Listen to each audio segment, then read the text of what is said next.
All right. Thank you so much for taking the time to sit down and talk with student media today. Sure, glad to. Thanks for taking the time yourself. Part of my, most of my background in government and public service came by way of municipal service in a city. And I was on the Baltimore City Council for 8 years. And during that time, we operated very much under the old rules of city government. There was nothing that was terribly timely or accurate about any of the data that we had. Most of it was kept on paper. And when people needed things done in those days, before everybody had a cell phone and before everybody was online, you know, they would send in letters or call up on the phone. What I managed to stumble into when I ran for mayor in 1999, at a critical time in our city's history, when we had allowed ourselves to become the most violent, addicted, and abandoned city in America, we had a real survival imperative on our hands. And probably because of that mother of necessity, we embraced a new way of governing that was very different than the old way. It used technology to create common platforms, like a GIS map, geographic information systems.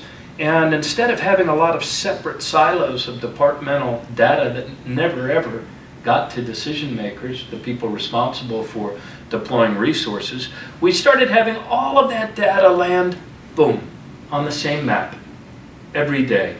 And in a timely way, every 2 weeks we got together to measure the outputs of government rather than its inputs. And what I've been heartened to see all across the country as I lead a Smart Cities initiative that Houston and Rice are a part of, and the Kinder Institute, called the Metro Lab Network, is that this new way of governing is actually spread across the country. It is the way that most cities operate, with the 311 system, measuring their performance, their service delivery, and constantly deploying and redeploying. And I believe it's one of the big reasons why cities have become much more livable places, much more desirable places, places where people feel like they are seen and their needs and their struggles are recognized by the government that they elect and pay taxes to serve them. So bottom line, what I hope people come away with after listening tonight is the realization that there's actually a lot of good things happening in our country, that all is not lost. However despairing we may be of our national politics, there's a new and better way of governing and a rising level of trust that's emerging from America's cities. So about that, with the rising cities, the rise of these urban metropolises, just growing so fast as Houston is, I think we saw in this past election how there's a really sharp divide between our cities and our more rural areas. And you could see in the electoral map the huge divide between the coast and the middle of the country. So how do you think going forward cities will play a role in maybe bridging the gap between the urban population and the rural population? Yeah, I have, look, we're called the United States of America, not the United Cities. It's, as a country, we have rarely seen our politics quite as divided as we are right now. Whether it's party politics, racial politics, city, suburbs, rural politics. So this is something we need to figure out as a people. I mean, we're really all in this together, but the challenge is that in times of scarcity or kind of the flatlining of wages, when the other costs are going up, people can become very desperate and feel that they need to separate themselves from the greater whole. You mentioned maps. I have a couple of maps that I'm fond of sharing with people of late. And one of them is a map of the election returns, red and blue. And if you look at the square counties and the square states, you would think that it's a massive continent of red with just tiny little blue dots here and there, mostly on the coast. But when you look at that map in terms of where people actually live and rebalance that map accordingly, what you see is the United States that's covered with blue bubbles and deep red spaces in between, where frankly a lot of people do feel they're falling behind, whether it's in coal country in Appalachia or whether it's in rural towns in Nebraska or Iowa that have seen whatever manufacturing they had greatly be reduced in the pressures of a global economy, we've got to do a better job as a nation at making the investments, restoring the wage policies, and patterning our economic development, our job creation efforts to the unique strengths of the different areas of the country.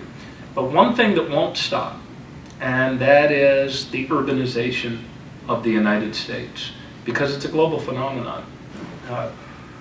We reached a threshold just a couple of years ago where a majority of the Earth's population now lives in cities. That's the first time that's ever happened. And so cities are going to continue to grow.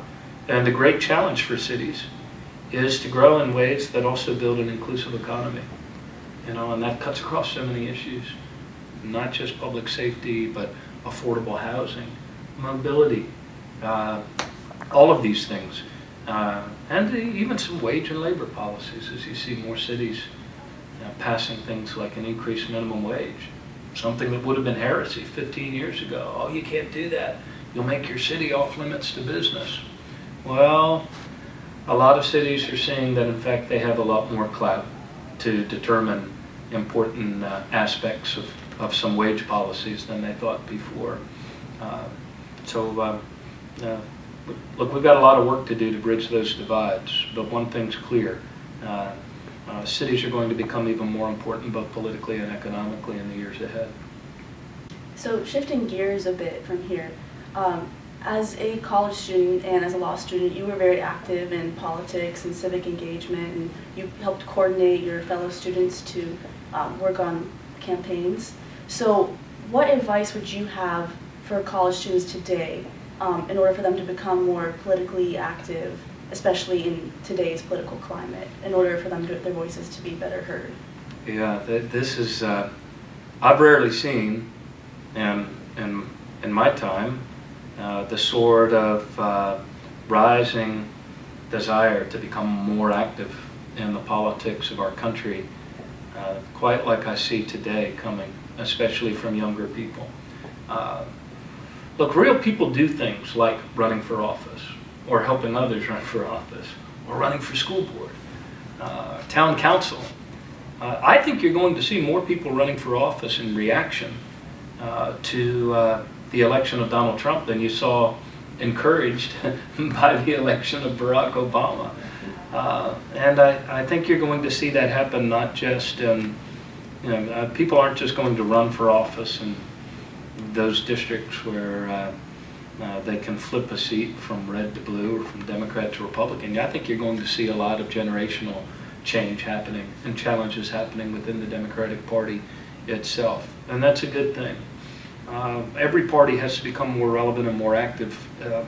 One of the beauties of your generation, if I may say so, and I've been teaching at Boston College and Georgetown and Maryland, and I have kids ranging in age from 26 to 14.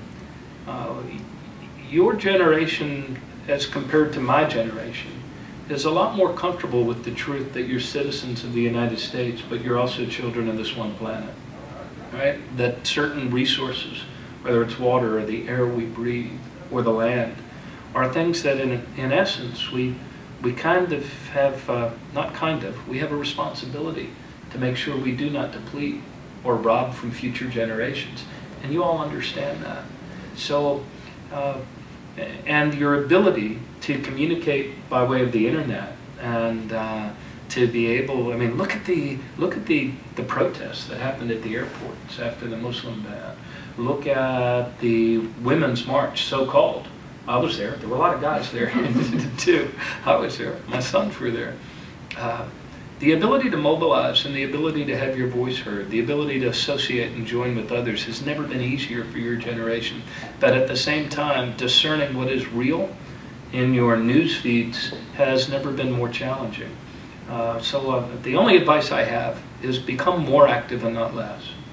Whether that's in a protest, whether that's petitions, whether that's becoming more educated, whether that's buying a subscription to a reputable news organization, that too helps democracy, and ultimately running for office.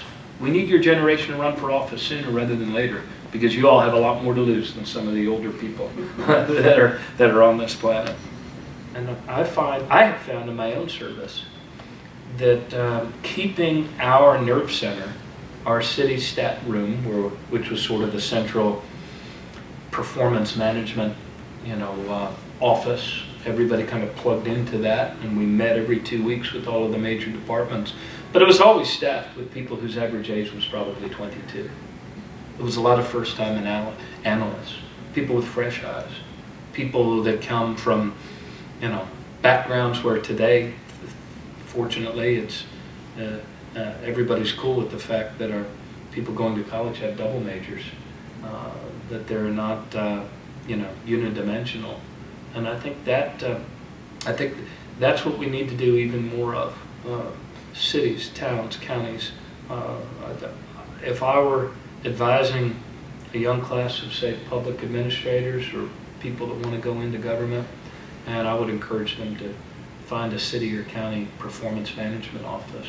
Put yourself in the center of things, and you can probably help a lot of people and save a lot of lives, and you get a great glimpse of the entire horizon. So I know you're affiliated with one of the centers at Carnegie Mellon University, and I have a friend who goes there, and I think there are a lot of students at Carnegie Mellon and at Rice too who are focused on STEM careers. And because they're so focused on STEM, they don't necessarily see the public sphere as something that they should be involved in, and they don't think politics is necessarily their ground. And so they tend to feel maybe a bit disenfranchised or don't really know how to get involved. So what would your advice be for the next STEM leaders of our generation? How could they take an active part in shaping the future of our government? Well, STEM's a pretty broad umbrella, especially if you imbue it with the A for art and think of it as STEAM. I mean, it's all about, I don't care whether it's art or whether it's science or whether it's technology or whether it's math. I mean, imagination, human imagination, the sort of imagination that's required for solving public problems is something that is very much at play in governing and how we govern. Geographic information systems, the ability to put together those. Increasingly, what you see, more and more cities moving towards advanced analytics and better algorithms, predictive analytics for human service interventions. All of that involves technology. All of that involves math. A lot of it involves behavioral science. Some of it, when it comes to public health, involves straight up biology and epidemiology. I mean, you want to eradicate lead poisoning in a city, you've got to be multidisciplinary to do that. You have to understand science, technology, math, maybe to a degree even engineering. And there's certainly an art to the imagination that's required to ask the right questions as to whether or not what we're doing can be done better and more effectively to save more lives.